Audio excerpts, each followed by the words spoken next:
എല്ലാവർക്കും നമസ്കാരം. മറ്റൊരു വീഡിയോയിലേക്ക് സ്വാഗതം.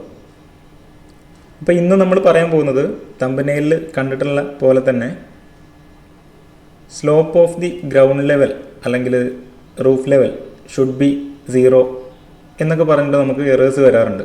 അപ്പോൾ പലർക്കും എന്തുകൊണ്ടാണ് ഈ ഒരു പ്രശ്നം വരുന്നത് എന്ന് അറിയാത്തൊരു സാഹചര്യം ഉണ്ട്. അപ്പോൾ അവർക്ക് ഒരു വ്യക്തത നൽകാൻ വേണ്ടിയിട്ടാണ് ഞാനിങ്ങനെ ഒരു വീഡിയോ ചെയ്യുന്നത്.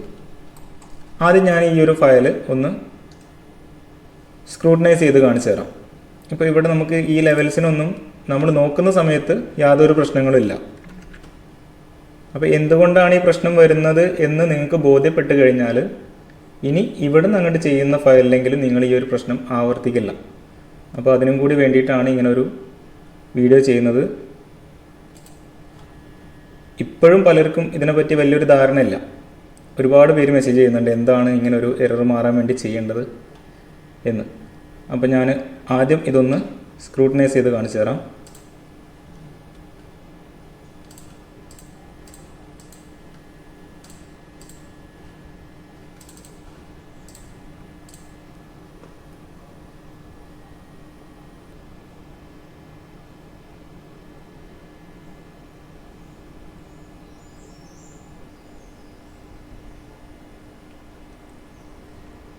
അപ്പോൾ ഇവിടെ റിജക്റ്റായി വന്നിട്ടുണ്ട്.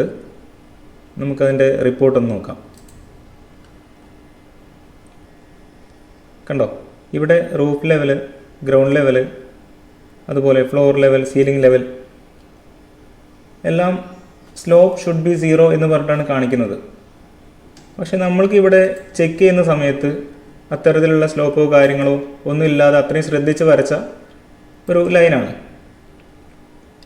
അപ്പോൾ ഇത്തരത്തിലുള്ള എറേഴ്സ് നമ്മൾ അത്രയ്ക്ക് ശ്രദ്ധിച്ച് ചെയ്തതായിട്ട് പോലും ചെരിവുകളില്ല എന്നുള്ളത് നമ്മൾ അത്രയും ഉറപ്പിച്ചിട്ടാണ് ചെയ്യുന്നത്. എന്നിട്ടും ഇങ്ങനെ എറേഴ്സ് വരുന്നുണ്ടെങ്കിൽ നിങ്ങൾ എന്ത് ചെയ്യുക, ഒരു ഒബ്ജക്റ്റിനെ ടച്ച് ചെയ്യാതെ ഒരു ലൈൻ വരയ്ക്കുക. ഇത് ഗ്രൗണ്ട് ലെവലായിട്ട് കാണുക. പിന്നെ ഗ്രൗണ്ട് ലെവലിൽ നിന്നും നമ്മളുടെ ഗ്രൗണ്ട് ഫ്ലോർ ലെവലിലേക്ക് 0.3 ആണ് വരുന്നത്. ഓഫ്സെറ്റ് ചെയ്യുക. അടുത്തത് 3.65 ആണ് സ്ലാബ് ബോട്ടത്തിലേക്ക് വരുന്നത്. അത് കഴിഞ്ഞ് സ്ലാബ് തിക്നെസ് 0.1, അത് കഴിഞ്ഞ് 3.65 തന്നെ നമ്മളുടെ ഫസ്റ്റ് ഫ്ലോറിൻ്റെ സ്ലാബ് ബോട്ടത്തിലേക്ക്. ടോട്ടൽ ബിൽഡിംഗ് ഹൈറ്റ് വരുന്നത് 12.66. അത് ഓഫ്സെറ്റ് ചെയ്യുക. പോളി ലൈൻ വെച്ച് ചെയ്യരുത് കേട്ടോ, ലൈൻ വെച്ചിട്ട് തന്നെ ചെയ്യുക. ഫിനിഷ് ഈ ലെയർ മാച്ച് ചെയ്ത് കൊടുക്കുക.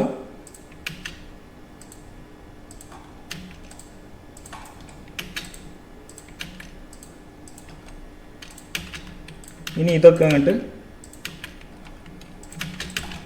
ഡിലീറ്റ് ചെയ്തതിന് ശേഷം ഈ ലൈൻസ് മൂവ് ചെയ്ത് കറക്റ്റ് കൊണ്ടുവന്ന് വയ്ക്കാം. ഇനി നമുക്കൊന്ന് സ്ക്രൂട്ടിനി ചെക്ക് ചെയ്ത് നോക്കാം.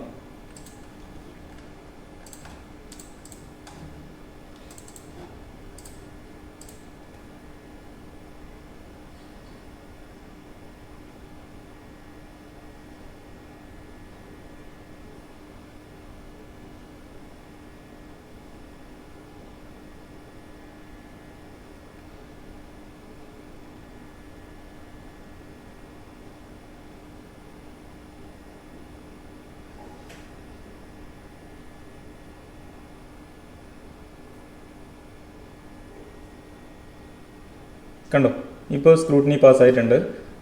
അപ്പോൾ നിങ്ങളിവിടെ ശ്രദ്ധിക്കേണ്ട കാര്യം, നമ്മൾ ചിലപ്പോൾ കറക്റ്റായിട്ട് ഇങ്ങനെ F8 ഓണാക്കി വരച്ച ലൈൻ തന്നെ ആയിരിക്കും.